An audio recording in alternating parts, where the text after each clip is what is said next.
So here we were. We had a vision, we had values in place, we had a sense of structure. And the next thing for us to do was just to start. So what was stopping us from starting? Well, I suppose you could say the answer to that question is what was stopping us from starting was me. And particularly my desire to have every one of the details worked out.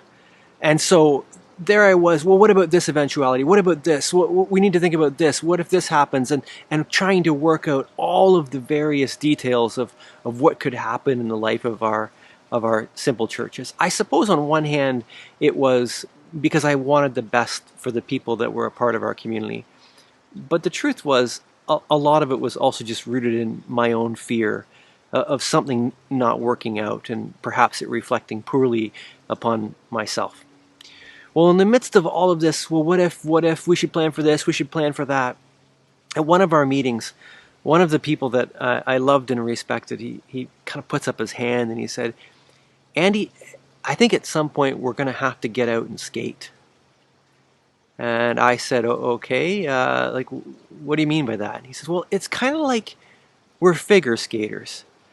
Except here we are in front of the whiteboard and we are planning out our routine. I mean, we are dialing it in. We've got every jump and every twist and every turn mapped out on this. And then we're going back, no, not there. We should do it over here. No, not here. We should do it over here. And then reworking it again and again." He said, "But we're actually never just getting out under the rink and trying. We're never taking off our skate guards and stepping out and giving it a whirl. We're spending all of our time in front of the whiteboard." And he said, I think it's time for us to get out and skate.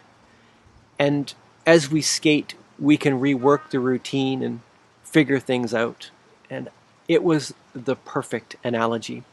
And it's something that I've shared with many different people over these last many number of years, because there's lots of people out there that are like me, especially those of you that are looking to start these kind of things, and you're trying to work out every eventuality. But the truth is, at some point, yes, we need to plan and we need to think carefully, but at some point, we're also just going to have to get out and skate and try things and make mistakes and fix the mistakes. You know where I'm going. And so with that, we decided, okay, we need to set a date and we need to do this. And we went and we approached the leadership of the church who had been with us in this journey. And they very graciously gave us their blessing. They said, anybody that wants to go with you can go with you. It was a remarkable gift of their own care and their own love and affection for us. It was, in my opinion, what every church elder board should be like. Just, yes, we see what God's doing and we want to get behind this. And they did. And we are so grateful to this day for the leadership at North Shore Alliance in those days, and now for that matter.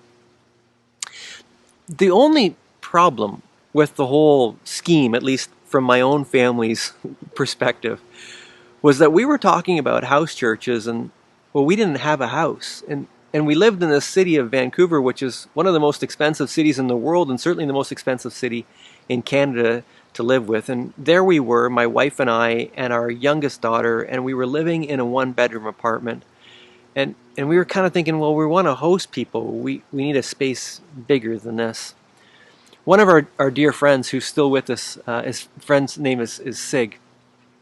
He knew that we were beginning to pray about the need for a new house, and he said, here's a sheet that I often use and fill out when I'm trying to seek clarity around the things that I need. It was really a simple sheet. It had, I think, 3 or 4 sections on it, and it was listed in priority. The first section was, these are the things in this decision that I absolutely need.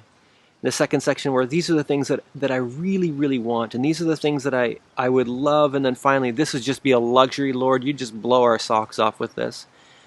So my wife filled out this sheet as it came to the needs that we felt like we had with housing, and I don't remember many of the things on that sheet.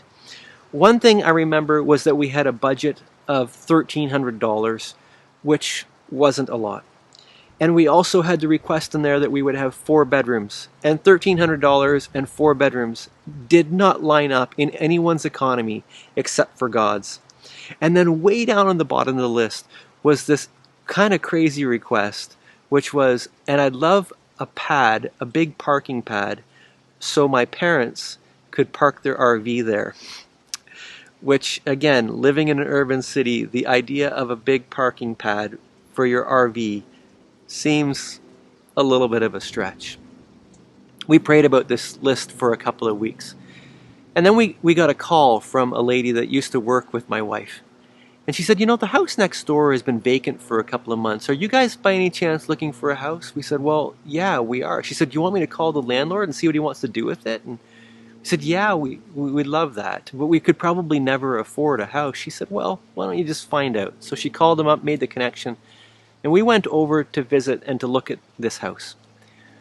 We went inside, and the whole time my mind's going like, we're wasting this guy's time. There's no way that this is going to work itself out. We went upstairs. There was 4 bedrooms. The further we went through this list, the more of those requests were being ticked off. And then we stepped out onto the back deck. And the back deck had a beautiful glass-covered awning. And there in the backyard, you guessed it, was a big cement RV pad. And he said to me, I actually just had that thing poured because I have an RV, but I don't know that it will be parked there very often. I hope it would be okay if every once in a while it was parked there. And when I looked at that RV pad, I knew that God, who calls us into things, was providing. We went back into the kitchen. He says, what do you think? I said, well, we probably can't afford what you want for it. He said, well, how much can you afford? And this man was not a Jesus follower in any way. We said, how much can you afford? He said, well, we could afford $1,300. And he said, that's okay. That'll work for me. We stayed in that house for 10 years. And God used it to help start this network of churches. Many of the people in our house churches met in that living room and were encouraged and instructed and raised up in that location. It was a gift of God. But the gift didn't stop there. We started in the fall of 2006 with our churches. That house was a 3-level house with a walkout basement, but the basement wasn't finished. And and many of our people had been so inspired by the Red Moon Rising book that I referred to in an earlier video about the 24/7 prayer. And we decided that the best way that we could begin our church was by praying, and really praying. And so what we did in that basement, that unfinished basement, without actually the landlord's necessary knowledge, we built a prayer room down there.